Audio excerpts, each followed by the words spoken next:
What's going on, everybody? Welcome back to the RGR Football Channel. As you can tell, Ryan's not here today, so I get to fly this ship, train, bus, whatever you guys want to call it, on the way to the Super Bowl. We start right here, Monday, week 1, right into the Super Bowl week. I got Gary with me, other side over here. Gary's with me today. We are going to do a good job handling these questions. So don't forget, if you're in here for the first time, you want to ask some questions, makes it very easy for myself to pick them out by putting some question marks in front of those. So, Gary, how are you feeling? I know that you just got to look at the roster for the first time, for the Eagles roster for the first time. Looking at that now that there's 6 days to the Super Bowl, how are you feeling about this game? So before we get started with Ryan out, I just want to say that hopefully we can pull a Chad Henne, and step in I love valiantly while he's out. But the way I'm feeling about this game hinges a lot on the health of the wide receivers. If I look back on, the history of the NFL, games similar to this, you have Patrick Mahomes, who up to this point in time, and many people are saying this has been one of the best quarterbacks of all time, versus an upstart Jalen Hurts, run-heavy quarterback. And just kind of thinking, if I fast forward a year from today or 6 months from today, I could easily look back on this game and say to myself, of course, Patrick Mahomes is going to win this one. He is him. And, a young quarterback like Jalen Hurts coming up, is really going up against a really super experienced quarterback in Patrick Mahomes, who's had multiple Super Bowls, a long streak of playoff appearances. So I feel pretty good. I'll feel better once I hear about the wide receiver health, particularly Juju and also Tony. I haven't checked anything on the injury report for them today. Did you see anything, Dan? Not today. It looks like we'll probably hear more about it tomorrow. Tomorrow's the first day of the opening press conferences, and they'll have L'Jarius Sneed as well as Juju Smith-Schuster will be talking to the media. So that's actually a good sign for those guys' availability. I personally expect everyone outside of Mecole Hardman, who's now on IR. If you guys didn't know, Mecole Hardman was put on IR earlier today, and they elevated Clyde Edwards-Helaire to the active roster. That was the only move that we saw, corresponding move. So, yeah, I expect everyone outside of Mecole Hardman to play. So that's where I'm leaning right now. All right, sorry, guys. I had to drink water there. So, again, I'm going to have my daughter. I'm going to have the show. Gary's going to help me out. We're going to coast this. So let's go ahead and start answering some of your guys' questions. All right, Crystal Swag, appreciate you. Why haven't we seen Jerrick much in the playoffs? So the reason it seems that you haven't seen him a lot is because he's being asked to block much more because Patrick's hurt. It makes things a little bit different when your offensive line can account for Patrick getting outside the pocket and doesn't have to worry so much about him being in the pocket. So when you have all of that stacked on top of it, Jerrick can get out for routes. He can do more, but he's being asked to keep another eye on the offensive line, keep another eye on those pass rushers, those blitzers, just in case. So while he's not getting as involved as he was regular season-wise, he's still getting the snaps. Like, he played 27 snaps against the Bengals, and you had 39 for Isaiah Pacheco. So it was relatively normal. I also think that they wanted to get Isaiah more involved in the passing game myself. That's just my opinion. Oh, good Lord. This is going to be fun. I can already tell. You have any thoughts on that, Gary? I would say McKinnon is the man for this moment. Whenever Mahomes tweaked his ankle, I would put him up against any pass blocking running back in the NFL. He's been incredible all year long. His value continues to be, above and beyond what the Chiefs signed up for whenever they paid him last offseason. And it was a time for him to shine and do what he does best and protect Mahomes. And versus the Eagles, who like to send 5 a lot, I would expect him to see a similar usage with, staying in the backfield to block, getting 20-plus snaps, being a component in that regard. But if he does have a chance to leak out, he's still dangerous. And I wouldn't be surprised if he caught a couple big passes just out in the flat, breaking out, getting out of the blocking and catching a pass that no one really expects. So he's another big component for this game, and more than just, using him as an offensive weapon, but using him as a blocker. Yeah, I'm with there. Appreciate the question, Christo. Yeah, if you guys didn't check out the Locked On Chiefs show, I was on there with Chris today, filling in for Ryan. He had a guest have to cancel, so I popped in and we did a nice little show over there. Make sure you check that out. Appreciate that, Terry, for pointing it out. Oh, I just messed a question up. There we go. I knew that was going to happen. All right. Yeah, appreciate you, Jeremy. Dan, on Locked On Chiefs, you noted as much better offensive line than the last Chiefs Super Bowl. How do you think it compares to LIV Super Bowl line? Give this offensive line some more love. Yeah, absolutely, man. This is a much different offensive line construction-wise. Obviously, you don't have 3 offensive linemen hurt. That's a very big start one. You're not missing both of your tackles. You're not missing a guard. You're not starting Austin Ryder. That's a big thing too. Like that kind of goes under the radar. He was still a starter at that point, and all of that goes with it. So this whole offensive line, I think simply it was last year's offensive line in the postseason, and it's this year's offensive line all the way through the whole entire season. Continuity. Patrick understands what they're good at, what they're not good at. And if you guys have not checked it out, Brandon Thorne did a short film review on how the Chiefs consistently create positive matchups for their offensive line, even though specifically for their tackles, even though they're probably close to above average to average players. I personally think Israel is a backup. I think all of us kind of agree with that. And Orlando Brown's a good starting left tackle, not an elite, not a star level player. So they have to facilitate some things differently in every facet of the game to help them a little bit. So make sure you check that out. But yeah, this offensive line all the way through, nuts, bolts, start finish. The only guy who was there was Andrew Wiley. And he was also the start at right tackle. Funny enough, I remember that we all kind of got fooled by that Saints game, but he's been much better even since that Super Bowl. So yeah, they did a really nice job turning that over and getting everything, up to par for this run. So again, appreciate you, Jeremy, for the question. All right, Rifleman. How many will actually be 100% for this game, considering how many were and are injured? Why don't you go ahead and take this one, Gary, while I stack up some more questions? It's a Super Bowl. I feel like you get plus 15% damage points in the Super Bowl because you're going to be ramped up on adrenaline, and so guys who are 85% are going to play like they're 100%, barring something structural that just can't be ran on. But I think Juju, he talked to media today, which is a good sign.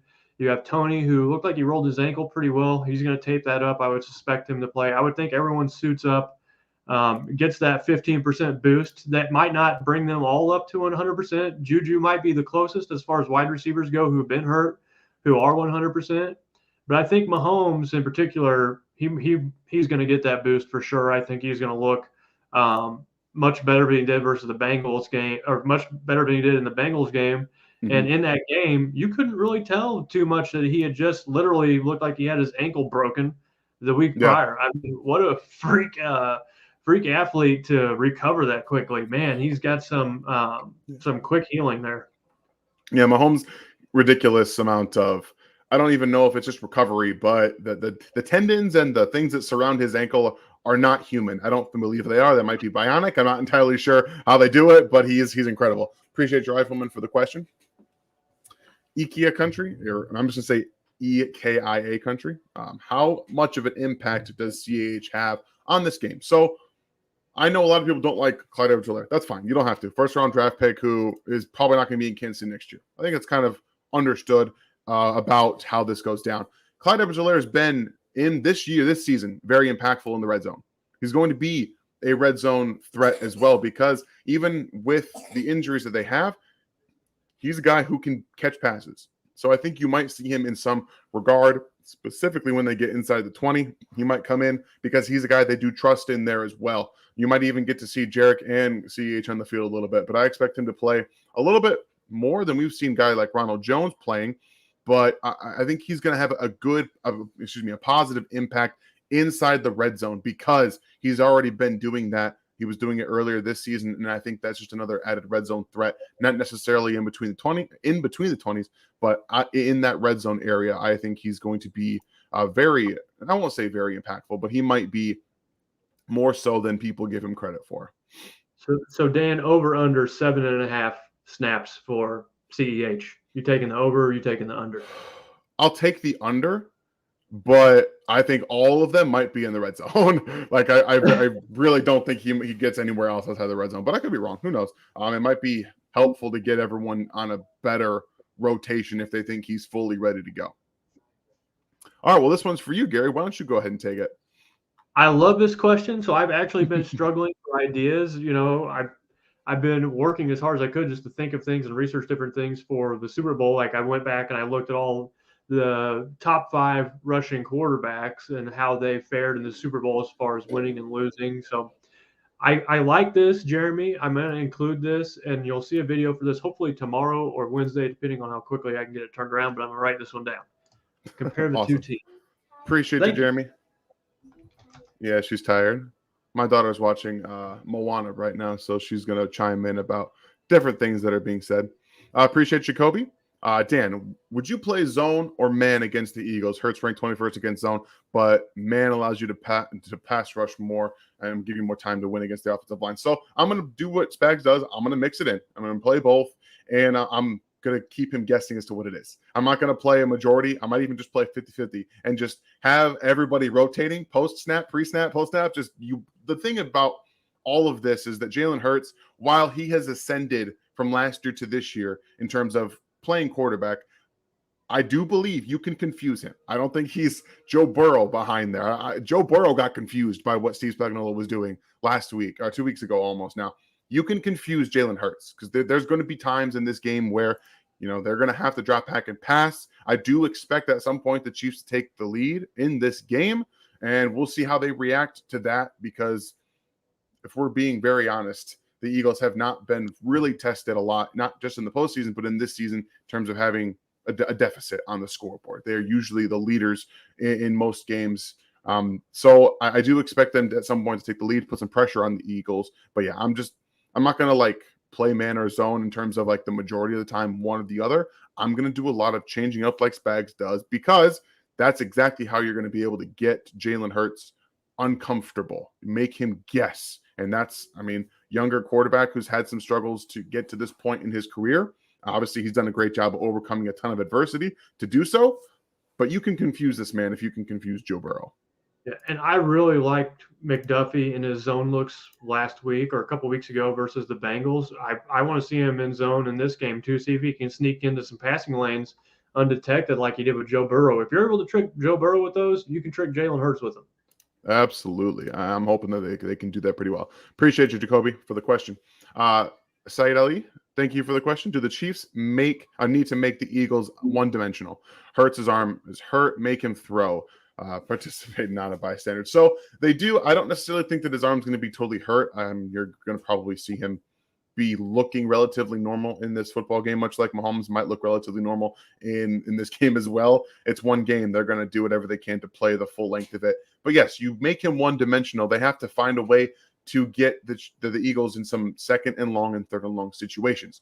You have to put the game on Jalen Hurts' shoulders because if you let them run the football, they can get to the quarterback run game. They can get to the play action pass game. They can get to everything they want to do. They have been one of the most efficient running games in NFL history since they started recording this stuff. We're talking the top 5, top 6 all time.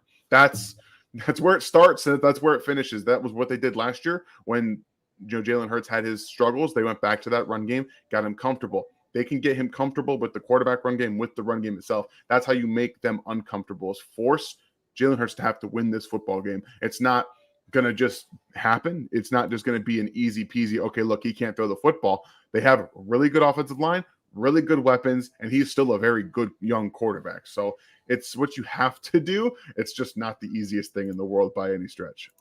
Yeah, that's definitely one of the key points of the game, one of the focal points. I think that Syed nailed it right on, that you have to make the Eagles one-dimensional in this game. If you can take away the Eagles' run game, just like Dan said, everything else is built off of that, and they don't want to be throwing 3rd and 9, 3rd and 10. So you might see some, single high looks or some loaded box looks on early downs, 1st and 2nd down, versus this Eagles offense. And it'll be interesting to see how the Eagles choose to attack that, whether they decide to go, pass the ball first, which I think plays into their weakness, So the Chiefs are probably going to challenge them to throw the ball early in the game. At least that's what I would do if I was Spags, and we'll see what happens. But the run game for the Eagles is one of the most important factors for the game. And if the Chiefs do end up winning, I would almost guarantee you it's because they were effective on run defense. Absolutely. Appreciate you, Said. All right. Thank you for the question, Country. Does the Eagles defense present any problems for this offense, assuming Juju and Tony are healthy? Absolutely, because this is one of the best pass rushes they're going to face. They have some of the most sacks in NFL history. I think that they tied, right? I think they're tied right now for the most in the season. Yeah, they have the potential to break the Bears' single-season sack record in the Super Bowl. Total sacks, regular season, postseason. Of course, they have one more game, so I mean, you probably have to put an asterisk by all these new stats that are coming out. But they have 4 legitimate guys that have double-digit sacks, and I can't even think of another team in recent memory who had a defensive line like that. And I have to think that. One question I was asking myself earlier today, though, in regards to their defensive line and all those sacks they've got, how many games have you seen Andy Reid just be absolutely obliterated with a healthy offensive line versus a good pass rush? And I cannot remember off the top of my head where Coach Reid put together a game plan where their offensive line was taken to the cleaners. Other than Bucs Super Bowl, where half of them were injured, they were going up against a dominant defensive unit with replacement level players in the Super Bowl. So if I had to lean on one side of the way I think this game's going to go, I would lean towards Reid continuing to do what he's always done and giving Mahomes time, finding a way to scheme certain looks, certain plays to avoid a really good pass rush that the Eagles have. And if we get into halftime, and it's oh man, Mahomes has been sacked 3 times. He's running for his life. That could be one of the things that where the Eagles win the game because their pass rush is getting home. But if you get to halftime and they've only gotten Mahomes once and he's had some time to throw the ball, then that could also be really good news for the Chiefs, because if Mahomes is able to throw the ball, I kind of lean towards what Brandon Ayuk said. That there are some weaknesses in this Eagles defense, their passing defense, that can be exposed if you have time to throw the ball. But if you don't, then good luck, because it's going to be a long day for the Chiefs offense and Mahomes if they consistently have, their pass rushers in the backfield. Yeah, I will say one thing, Country. Their secondary and linebackers can be gotten, okay? Good offenses have put up points on this defense. So if you can find a way to mitigate that pass rush, which we know Andy Reid's really, really good at. Again, check out Brandon Thorne's breakdown. This is what he does all the time, and this is what Andy Reid does all the time. It's what he's done ever since he's been in Philadelphia. They can find a way to facilitate that pass rush. They're going to be able to score points. I absolutely am with you there. I appreciate you, Sean. Do you think that CH's return is going to affect how many touches Pacheco gets? No, I don't think so. I think this is 100% Avery. Yes, there's lots of fishes. So many fishes. I don't think it's going to impact anything to do with Isaiah Pacheco. He's going to get his touches no matter what, honestly, because he's the guy. He and McKinnon are the 1-2 punch, and Clyde's going to be more of just a change of pace guy, and that's just how it works. Then turn on something else. Appreciate your question, Sean. Michael, appreciate you. Thank you for the question. Okay. My daughter's going to walk me through this, how she's going to turn something else on. Are you happy CH is active in case Pacheco does not wait for the holes to develop when necessary? All right. Okay, give me a second, everybody. Gary, go ahead and do this. I'll take this one, Dan. So, yeah, I'm happy CH is active. He's been through a lot. He, got hurt earlier in the year, a pretty bad ankle sprain, and he's been a team player for this Chiefs team for a long time. So, CH, the man, I'm happy for him that he's active in this game. It's his dream, to play in the Super Bowl. It's every player's in the NFL's dream to make it this far. So I think just as far as his character, his professionalism, I'm happy that he's active. In terms of an X's and O's, yeah, I'm also happy he's active, because you think, honestly, who is he replacing? He's replacing Ronald Jones. And he's an upgrade over Ronald Jones at this point, in my opinion. And if, God forbid, something happens to Pacheco or McKinnon, then you have one more piece of depth that you can use at the running back position that CEH allows this offense to have, that one additional weapon. And yeah, I'm happy he's active. I'm glad that he was able to get that ankle right well enough to be on the active Super Bowl roster. And you never know, if this has been a crazy season, he might be the player that scores the game-winning touchdown. You just never know. So I'm happy for him. I'm happy he's active. Yeah, you never know with Patrick Mahomes. Anybody with 14 guys scoring or having a catch recorded this year, tying franchise record with that number. It could be anybody that scores the game-winning touchdown. It could be anybody that has one of the bigger impacts. So yeah, I'm definitely happy that he's active, getting to play in another Super Bowl. Maybe he gets to redeem himself a little bit in some of the fans' eyes. I think that would be a nice little cherry on top of the season for him, as well as the Chiefs organization. Thank you, Dorian. What side of the ball are you most concerned about? I'm most concerned about the defensive side, because I do think the offense is going to be able to score. Any good offenses played against the Eagles has been able to score, or quarterback. Any good? I think they played 2 good quarterbacks this year. If you want to go look that up, go for it. Aaron Rodgers and Dak Prescott, I think, might be the only 2 good players. And then they got beat by Taylor Heineke. So there is that to look at. I think Patrick Mahomes, even mitigated to an extent, is going to be able to put some points on the board. So it's more about the defense being able to stop the run game and be able to then force the Eagles to have to throw the football. That's what I'm most concerned about. You feel the same, Gary? Yeah, I agree 100%. I'm more concerned about the defensive side of the ball, and mostly it's just the whole the whole run game defense. That's got me concerned, and it's so demoralizing for a team just to have the ball just ran down your throat over and over again. The Eagles did that to a really good 49ers defense last week. They've done it all year long. And so can the Chiefs, get that push up front, be able to spread the offense out up front long enough so that the, Eagles players can't get around the edge. And the Chiefs have some good defenders who are capable of that. Chris Jones, obviously a very good player getting push. I think that Brandon Williams hasn't been talked about a lot in this game. He's very strong, and he could be good up front too in this game for the Chiefs. And then Frank Clark and Carl Loftus are both good on the outside, setting the edge. So it's going to take everything all the Chiefs defensive line has to contain this rush attack. And it's also going to take, cornerbacks coming in to tackle, safeties coming in and making good tackles. It's going to take a full team effort to, slow down this rushing attack that the Eagles have. But I'm mostly concerned about the defense. I think the offense is going to get there, just like you said a few minutes ago, Dan. And if the Chiefs defense plays well in this game, I think they're going to win the Super Bowl. I don't disagree with that at all. Appreciate it for the question. Napoleon and Rags. Will Leo Chanel play a bigger role this game? I think he has to. First of all, again, we just talked about the run game, how impactful it's been, how great it's been historically.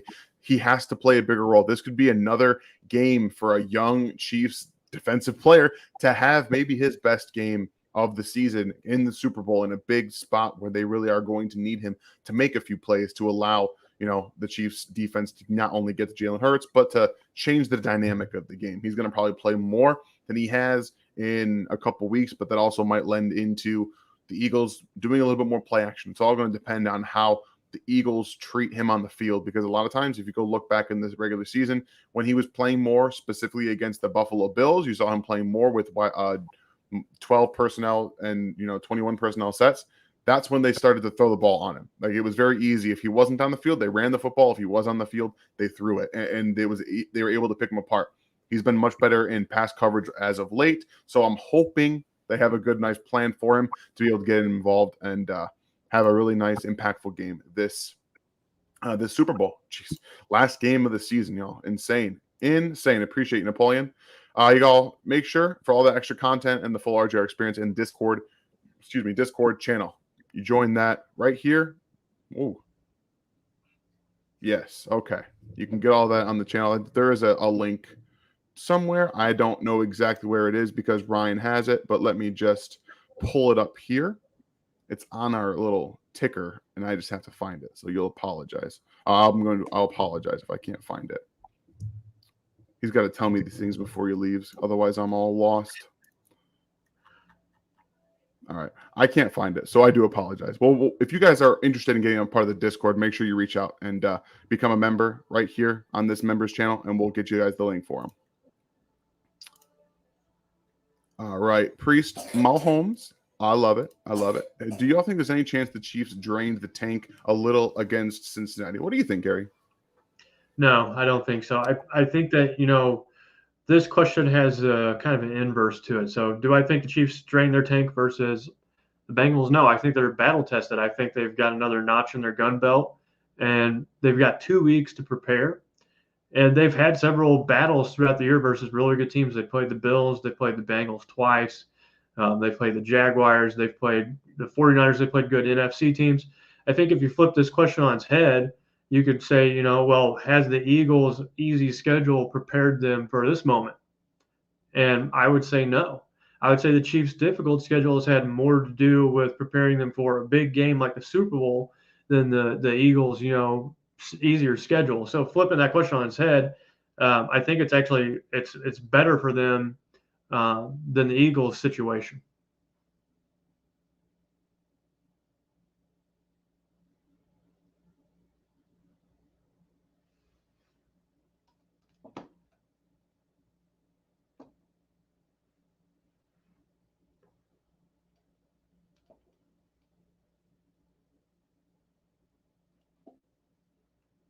Hey, Dan, we can't hear you, bud.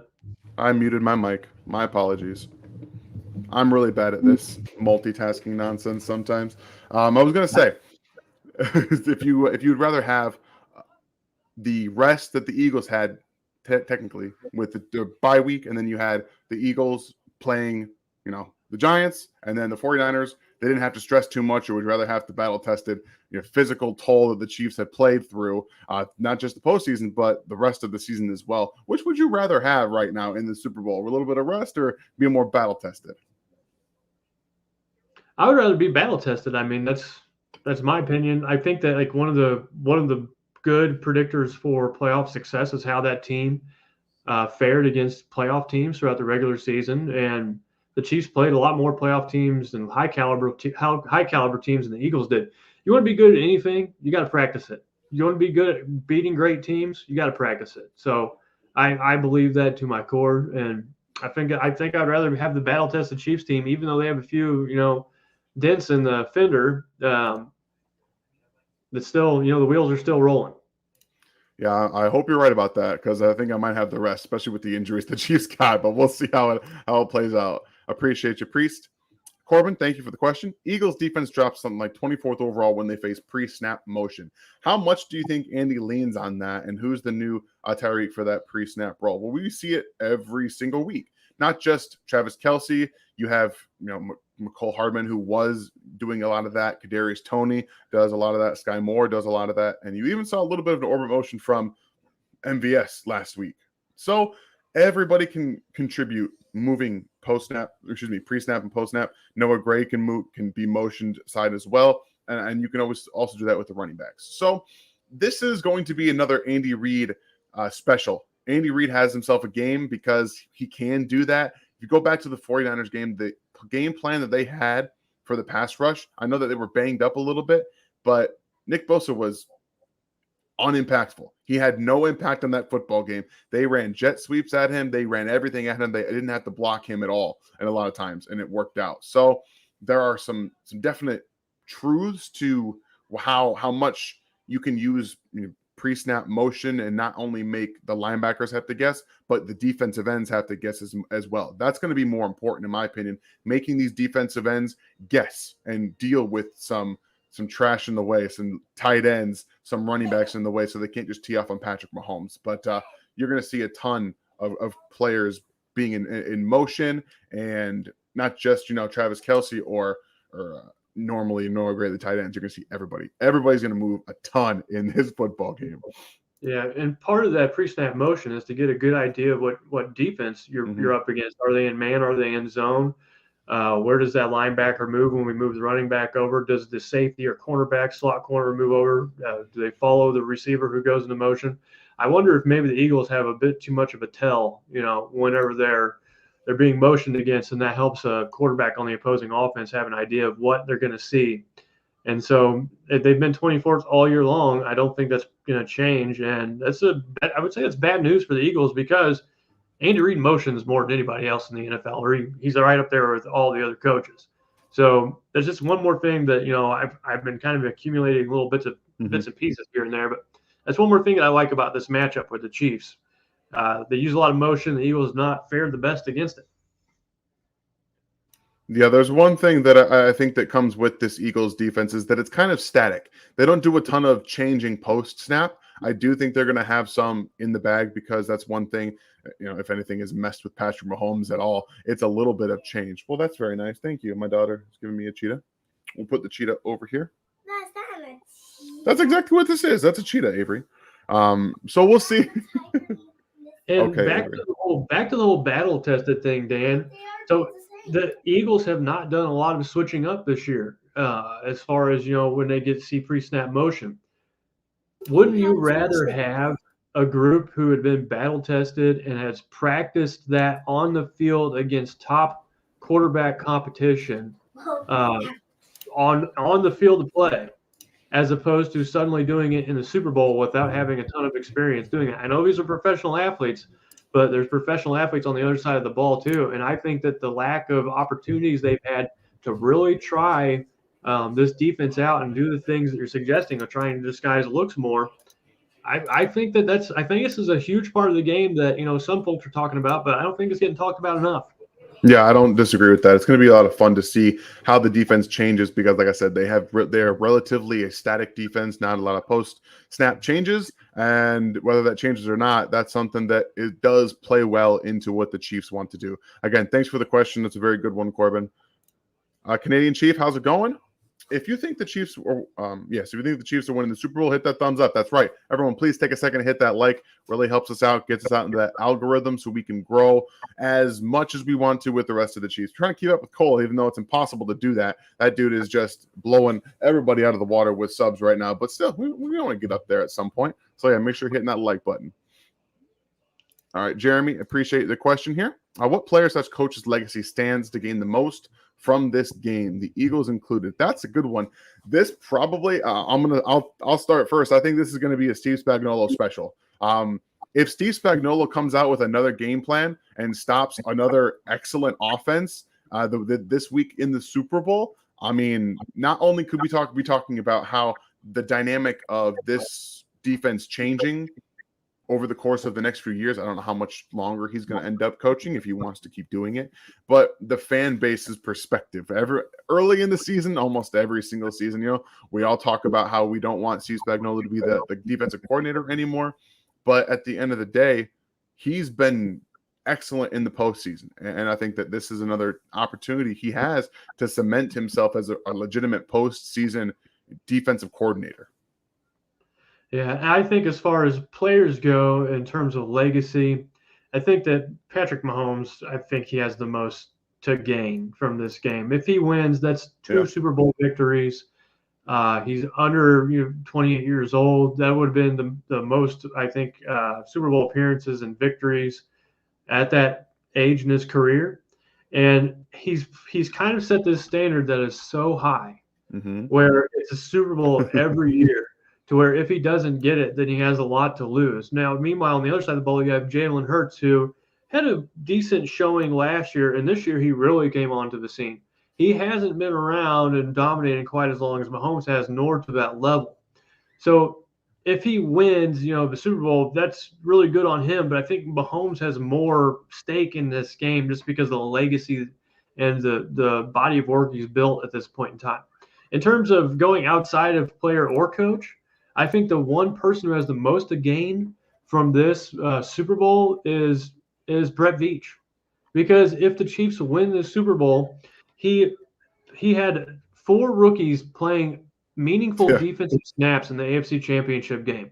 Several of them, rookies on the Chiefs roster, are after the 4th round or later, and these are players who are contributing. The Chiefs had to do a complete shift in how they operated after Mahomes signed his contract for a long-term deal, where now you're in the mode of having to get rid of players like Tyreek Hill. And what do? Instead of trying to focus on a handful of guys that they're going to bust the bank with, they go and they focus on getting quantity players in the draft. And I think that's going to be something that they continue to do while, they can't afford to keep every single blue chip player on their roster. So I think that the 2 GMs in this game, Howie Roseman and Brett Veach, they're the 2 best in the business, and it's almost kind of like the story within the story the GM Bowl that's going on here, because I think whichever team wins the Super Bowl has the right to call themselves the best GM in all of football. And so that's like not a player or a coach, but I think Brett Beach stands to gain a whole lot, and so does Howie Roseman. Yeah, I think that's very fair. The way that they've constructed these teams, Brett being a little bit more, we have to reset and how we're going all in with the trade for A.J. Brown, and yet they still have a first-round pick in the top 10 next year. Very, very interesting. I appreciate the question, Jeremy. All right, Michael, thank you. Do you think Andy's going to pull some tricks out of his bag that we haven't seen so far this year, especially on short yardage plays? I think Andy always has something up his sleeve, like always in the bag. He's got something for everything. So we talked a little bit about it on the Locked On show this earlier today. I think it was last night that it dropped. But Chris asked me how many over/under trick plays, 1.5 that I would think the Chiefs would do. I think 2 makes sense. I think they're going to have some different things in the bag, especially for the defensive ends and the pass rush of this Philadelphia Eagles team. It kind of has to. They've been so poor on short yardage. I would hope they've spent all of last week and a good amount of this week preparing for short yardage situations. That's not going to be easy for this team. Yeah, supposedly Mahomes has a behind-the-back pass in his repertoire that they've been kind of keeping locked down in practice. I don't know how much to believe that they'll actually pull it off in the game. But as far as trick plays go, I wouldn't be surprised to see one try to stretch this defense horizontally, stress them, the full 53 yards of the field and see if they can get something out of that. I think there was a play, versus the Patriots in 2018 where they had ran the ball kind of all the way over to the right side of the field, and then the running back, Damian Williams, caught the ball all the way on the opposite sideline and was able to score a touchdown with some really good blocking. I wouldn't be surprised to see a play like that in this game. Absolutely. I want to see what they end up doing. Appreciate that question, Michael. Yeah, I think I've assumed that Andy Reid's got something in the bag. What's going on, Pie Dessert? Do you think the Bengals special team scouted Sky and felt like he might muff the punt if they kick it right to him, even though they had a solid returner earlier? I mean, I don't think that's a bad idea. What has Sky Moore up to that game shown you that, he can handle a punt return? It's not a bad theory. It's also just kind of why risk it, in my opinion. Like, there's no reason to kick it at him directly. What? Oh, sweetie.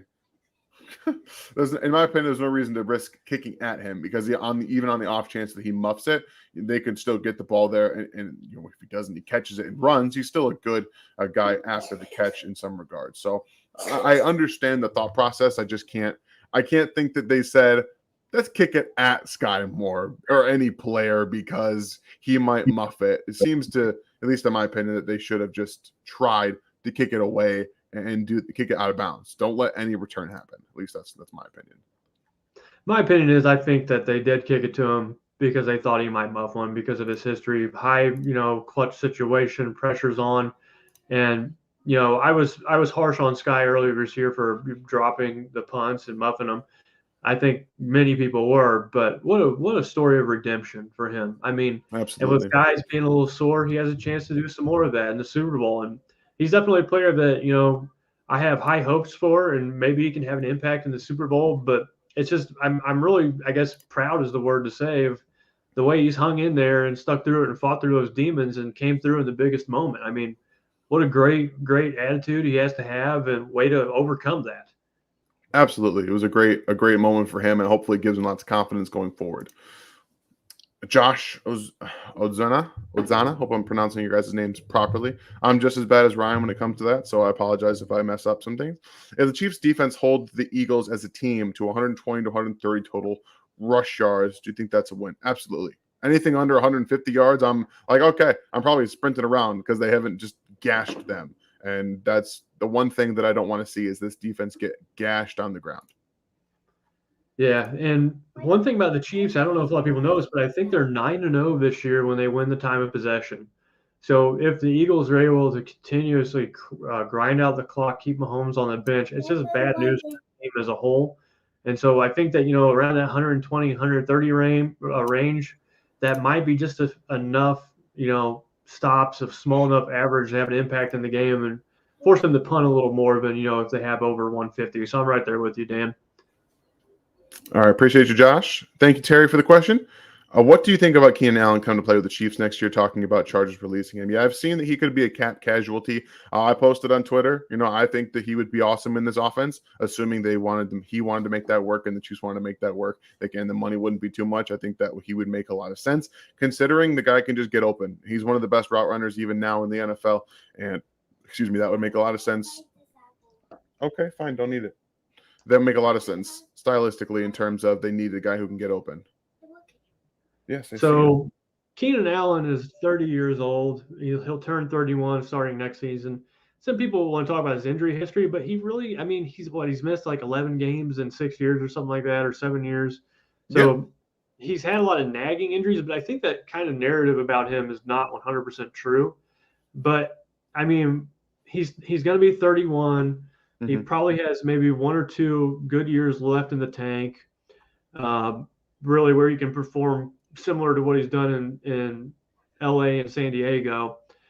I think that his price tag, his asking price, might be too high, but if you can get him for about $15 million per, that might be an area where the Chiefs would take that risk. But the Chiefs, they have a lot of depth at wide receiver, in my opinion, that doesn't get talked about very much, with a guy like Justin Ross, who by all appearances looked like a day one pick before the news of his back injury came out. I'm interested to see how he does in camp next year, and then maybe they're able to retain Juju. Maybe he wants to come back. He didn't go bonkers this year as far as his numbers go, so I don't think he's going to command an insane salary. He's still fairly young, have a lot of good years left, but I think Keenan Allen is an option, but the price has to be right, and I would highly advise signing him to anything more than 2 years. Exactly. Kind of got to get what you can out of him if you're going to bring him in. Again, it all does come back to who they're going to have on the team, and that leads us right into this next question from Corbin. MVS back next year. Looking at me. Well, if MVS has another game like he did in the AFC Championship game, there's no way he's not in Kansas City next year. There's absolutely no way. If he has mediocre regular seasons and then just balls out in the postseason and scores a touchdown in every single one, I don't care. Pay him all of his contract. Guarantee all of it right now. If you can tell me that not only he does the same thing in the Super Bowl, but continues to show up in the postseason. I don't care what he does in the regular season. I'm all good. But yeah, he's exactly the player that I thought he was coming into the regular season. And then the postseason comes around, Corbin. He turns something on. He scores touchdowns. He's getting open. We're going to be talking about him on the film room this week because I couldn't do it last week. I was in Mobile for the Senior Bowl, so things got put on hold. We're going to have a film review this week talking a little bit about MVS, but I think it does hinge on him no showing in the Super Bowl. I'll be perfectly honest. Yeah. MVS channeled his inner Frank Clark. He must have been taking some tips from him, coming up big in the playoffs.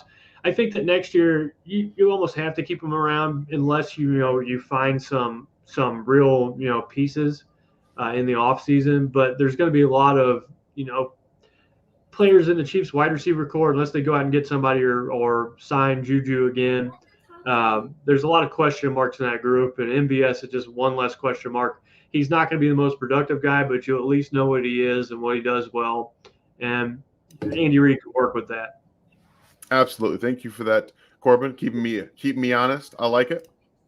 I'm going to speed up a little bit here. Rule, thank you for the question. I was in the nosebleeds at the championship game, so I couldn't see, but how were our tackles performing since they're coming to Jesus Mode after Patrick getting hurt? I think they played relatively well. They also were helped out a lot. And again, I tell you, check out what Brandon Thorne did. He just released today. If you guys follow me on Twitter at 800way19, I retweeted it. It's an excellent breakdown of how Andy Reid continuously protects the tackle. It's a masterclass, honestly. Go ahead, Gary. Yeah, as far as the come to Jesus moment, I would say the Chiefs' offensive line when they started versus the Jaguars, they were sitting 3 quarters back in church. Weren't really paying too much attention. Then the Bengals game, they moved up to the first third. And then, versus these Eagles and their awesome pass rush, they're going to be needing to sit in front row in church that week. So got to be paying attention, everybody. Appreciate your rule. All right, Bill, thank you. Thoughts on Mama Kelsey refereeing the game over at Sheffers? Honestly, I know that she's not blind, so that might help them in this regard. Oh, that's funny. I haven't heard that podcast all the way through yet, but the simple fact that comes up, that's pretty funny. Corey, how you doing? Hey, guys, sorry if this has been asked already, but how do you read into the Bengals' relatively weak strength of schedule? So, yeah, we did kind of touch on it, but I think it's hard to win in the NFL. It's really hard to win. I think that the NFC East was tougher than it had been in years. I know that Washington hasn't been like great. They did play pretty well with Taylor Heineke. Their defense played the Eagles tough, and the Giants, yeah, they didn't pose a huge threat to the Eagles. But at the end of the day, in division games are always tough in one way or another, even if they're not on the scoreboard looking like that. But the Eagles, like Gary was talking about earlier, battle-tested nature does typically favor in closer games a team like the Chiefs to win out. So we'll see how they handle a little adversity, because I'm not sure that they've handled any at all in the postseason. So that's going to be interesting to see. I will say that. And there's a fellow on Twitter, Sharp Clark. He had this awesome tweet that was, was a long thread that went through and talked about how the Eagles have done in, clutch or tight situations in the games versus when they had a solid lead. And the variance in what Jalen Hurts did with a solid lead was much greater than any other quarterback in the NFL by a pretty large factor. So what that really means in layman's terms is that he's kind of been a garbage time champion. But whenever the heat was on, when the pressure was on, he had one of the greatest dips in his production. He did the same thing for Mahomes, and Mahomes was mostly stable across the board. So as far as the easy schedule goes, I'm really looking at this, and those numbers I saw from Sharp Clark basically saying that if this game is close and Jalen Hurts is having to play from behind, that is when he has not played his best football this year. And it almost makes me think about whether or not the Chiefs, if they have the chance to receive the kickoff and try to get up early and make the Eagles play from behind. Don't let them be able to pin their ears back the whole game and run the ball effectively. Force it into Hurts's arm, or put the game on Hurts's arm and make him win it with that. And that's basically another way to take away their running game. So I think if the Chiefs get up early in this game, it could get away from the Eagles. So that's definitely one thing I'll be paying attention to, is how the game starts out, how the teams look right out of the gate. Absolutely. I think that this should be, like I said, I'm really looking forward to this football game. So appreciate that question, Corey. Red Royce, thank you. Who is the ref going to be in this game? It's Carl Sheffers. I'm not sure what kind of blackmail he has on the commissioner, but he was able to get his team refereeing the Super Bowl of everything after everything we've seen this season. So I'm very surprised at that. My daughter is trying to get my arm to do some weird stuff over here. Here we go, guys. Make sure you check out the store. Ryan's going to be working on something. Maybe he's going to release it this week. I don't know yet. I know he's working on something that I have not seen, something that's going to be new to release for y'all. But if you want any more of that Reaper, the Reaper shirts, all of that other stuff we've got over at the RGR store, you can check it out right here. All right, KL, thank you for your question. Do you expect the Eagles to change their defensive game plan, or we see them sit in zone still? Like, Gary talked a little bit about this earlier. A team trying something relatively new doesn't always bode well for them. So I think that they might throw a little bit of something different at the Chiefs. So schematically, look-wise, maybe some post-snap changes. But you want your defense to be comfortable in a game against Patrick Mahomes. You don't want them having to second guess what they're going to be doing, because that's how you can get beat pretty badly. Patrick Mahomes can see defenders not knowing what they're doing and knows how to exploit them. So I would expect them to try to be mostly in what they do normally. And the Eagles rush 5 a lot. And Mahomes, all through his career has been unbelievable versus the blitz. And so if you're Mahomes and they want to blitz you, you say, bring it on. That's what I want to see. Give me one less defender out there in the secondary. So there might be somewhere where you see the Eagles change their game plan a little bit. If they're not able to get there with 5 early on, then they're probably going to start dropping one of those guys back and going with a rush of 4. And the Eagles have been able to get away with rushing 5 all year long because they were able to, overwhelm quarterbacks like Daniel Jones and Taylor Heineke, a lot of lower tier quarterbacks. And Mahomes is not going to get overwhelmed by that 5-man rush. And in fact, he might excel if they do that throughout the whole game. So I'm curious to see if they go with 5 or go with 4 as the game goes on. Yeah, we'll see. It should be, like I said, I keep saying it because I truly believe it. It should be a lot of fun to watch this football game pan out. Thank you for the super chat, Jeremy. Got my questions answered. I should show some love. If you guys want to support the channel, this is another way you can do it. The super chat is always one way to be able to appreciate that, Jeremy. And I know you guys can hear everything that's going on over here. And I just want you guys to know that I appreciate you dealing with me and my overly energetic daughter tonight. Thank you for the love, Jeremy. Gary, welcome back to one of our original members here at the RGR Football Channel. Dan, how did you feel about the running backs will do in the Super Bowl for the Chiefs? If there's one area of the defense that has consistently underwhelmed the Eagles this year, it's been their run defense. They're about, 14th, I think, in DVOA with their run defense. It's middle of the road, and we know that the Chiefs have an issue committing to any sort of run game. I don't expect Andy Reid to all of a sudden change and commit to a run game, but I think Isaiah Pacheco and Jerrick McKinnon can get a couple big runs, because if you can do that every now and then and keep a defense honest, it gives Patrick, makes his job a little bit easier.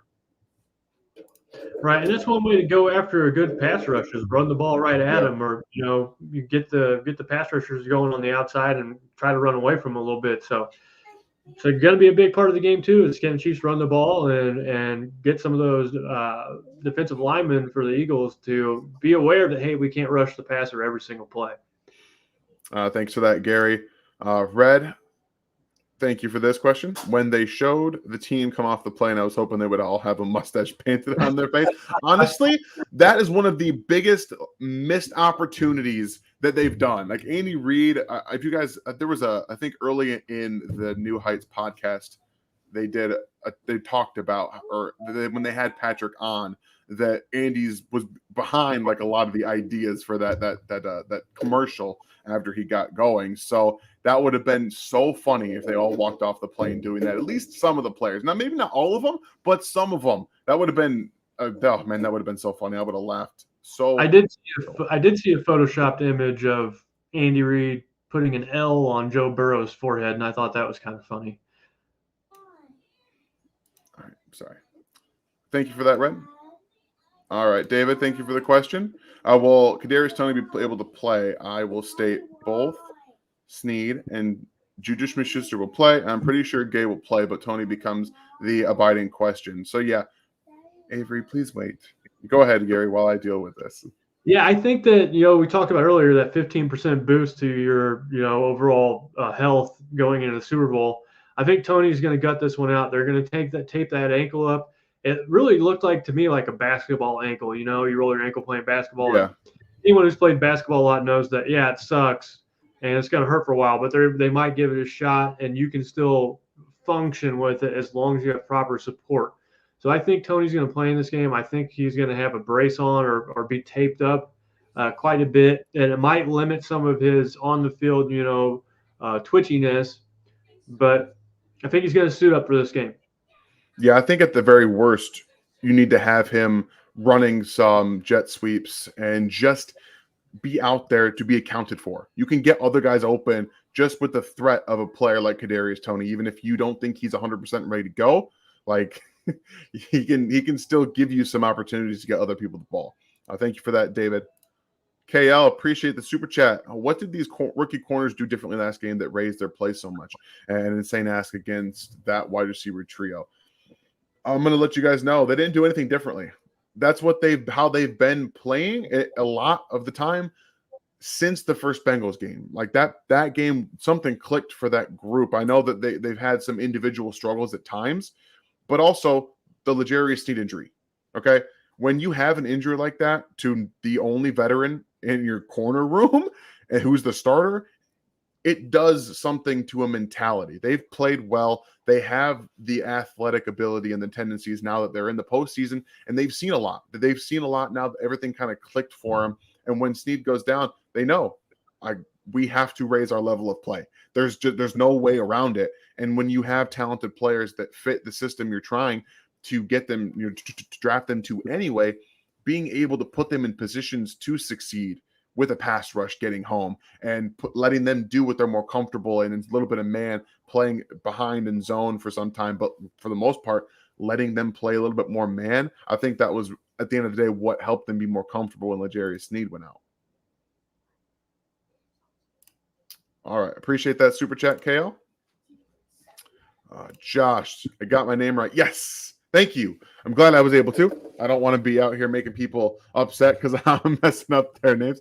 But do you think we'll sit in a too deep safety look often or try to stay away from it? I kind of hinted at this a little bit earlier, but I expect the Chiefs to do exactly what they do a lot of. They're going to move their safeties around. They're going to move guys pre and post snap.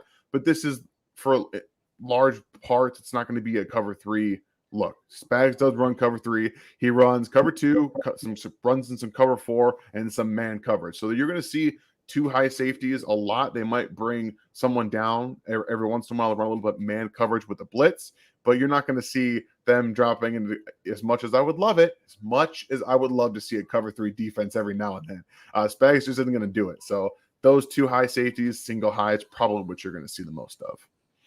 I think they'll probably play 2 high a lot of the game too, but I also think they're going to bring, a safety in. Brian Cook might come in a little more often than not in this game because of the way that the Eagles can run the ball. Mm-hmm. And that's what they're going to be looking for early on. Are they showing that single high look and then jumping right back into 2 high, cover 2? How are they, mixing and matching that early on in the game? I think that's one thing to watch. I do like Brian Cook in this game, though. I think he can be a physical tackler. I think he's capable of tackling Jalen Hurts in the open field if he has to. I think he can tackle a running back too. So this game, a lot of it's going to come down to tackling as well, as well as, positioning on defense. Absolutely. They've raised their level of tackling last game. I hope they can do it again this Sunday. Thank you for that, Josh. John Barry, welcome to the memberships. Appreciate you guys. You email Ryan to get access to the Discord. Now, I can find it this time. There it is. Email him here, okay? He can get you access to the Discord if you're not a part of it and you become a member of the channel. See, I figured it out. Eventually, I'll figure it out. Find something. Appreciate you, John, for coming aboard. All of the memberships here. All right. Dorian, thank you for the question. Do you think the Chiefs should spend as much time, or should we test the defense against the Eagles? This is time of possession question. It's a real risky thing if you try to take more time than you need to, because if you're in a flow and you're moving and you actively want to slow down, there goes your momentum. We've seen stuff like that happen in the middle of drives. Not like so obvious, but I know that there's going to be there's a lot of talk about how momentum isn't real. There is real things in football that change the dynamic and the spectacle of what's perceived as momentum. And one of those things is when you actively try to slow your offense down to not score as quickly. So I do think that the best course of action, specifically for this offense, the Chiefs offense, is if they get into a rhythm, you just keep going. You churn out what you can. They're at their best, most explosive, and most efficient when they're in a rhythm. When they go quickly and or try to mess up things, they usually get out of sync and they go 3 and out pretty quickly. But when they get that first down, things just kind of click, and then they can start rushing. So what do you think, Gary? Yeah, and that stat of going 9-0 in games where they won the time of possession, that's a function not of ground and pound style Marty ball. That's just like Dan said, you're in a flow on the offense. You're completing 70% of your passes. Because you're completing your passes, you're able to get good looks in the run game. You're able to get 3-4 yards a pop. And then on the defensive side of the ball, you're limiting those long ground and pound drives. So there's many sides of that coin. But I don't think that the Chiefs offense wants to slow down to answer their question. They just want to be efficient. They want to continue to move the ball, not throw incompletions.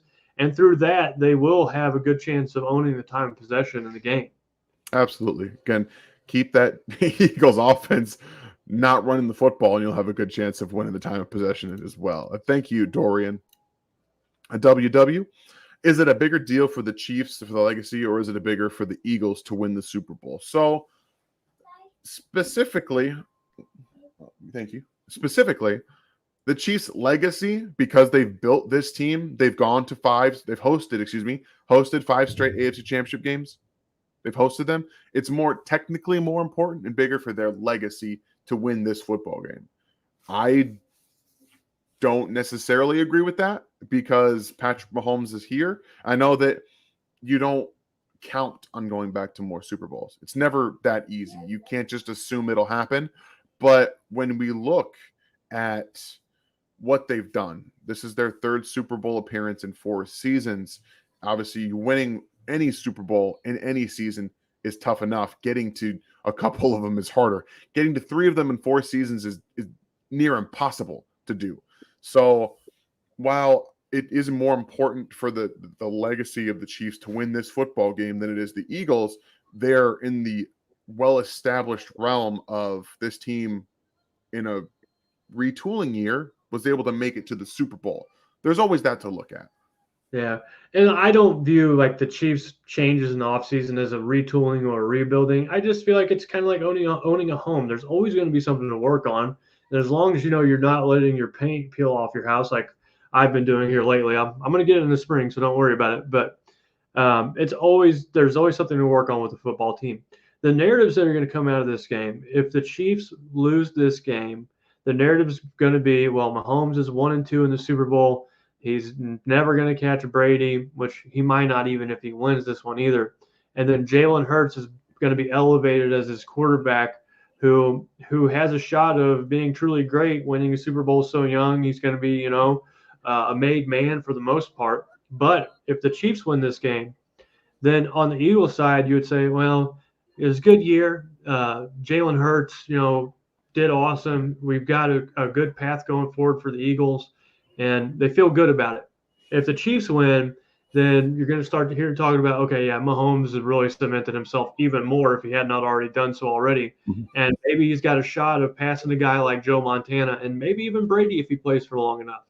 So absolutely, I think with those 2 narratives, it means more for the Chiefs. Yeah, I'm with you right there. Make sure you guys just take a real quick second to like this video and subscribe to the channel. Would love it, you guys. No problem. It would be very helpful for us. Obviously, appreciate your guys' support as always. Thank you for that, Nightbot. Always helping me keep on my toes. Terry, thank you for this question. Hopefully the Arizona field is better than week 1. Yeah, I think that they're going to have all hands on deck for the Super Bowl. So I don't think you'll see the same kind of field problems that we saw in that game.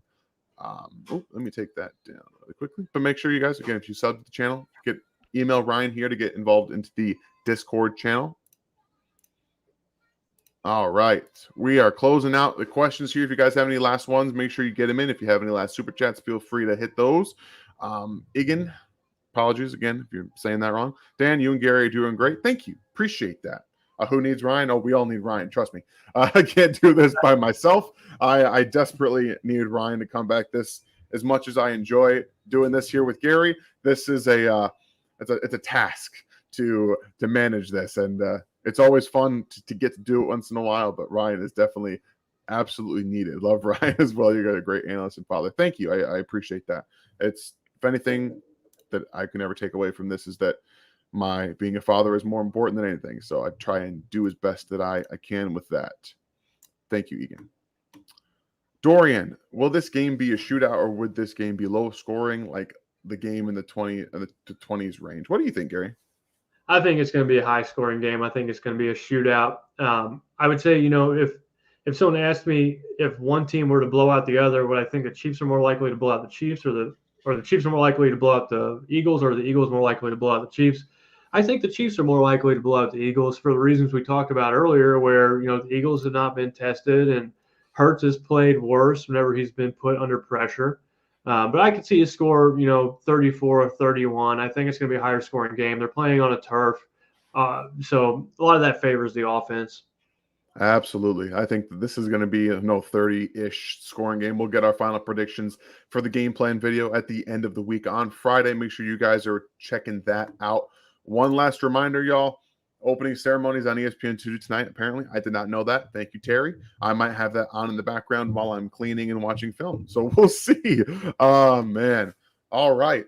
You guys took it easy on me tonight. I appreciate you. I was able to keep relatively close with the questions. So thank you all so much for joining myself and Gary tonight. Thank you, Gary, for joining us, giving me some of some of your time to be able to work with RGR community and the Rogue Nation here. Again, you guys make sure you're following him on Twitter. You go ahead and plug your Twitter handle because I don't have it memorized. Yeah, it's super_G_Chiefs. You'll see me hanging around with Dan and everybody. So if you're on Twitter, you probably come across me by now.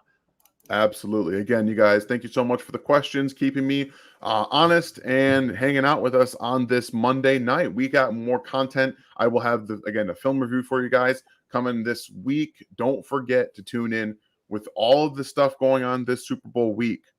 There's going to be lots of content. So again, I appreciate you guys in advance for checking out our content, our videos, our film rooms, and the game plan video on Friday. It's going to be awesome. We're going to have so much stuff. I'm excited for this week. I know you guys are excited for this week.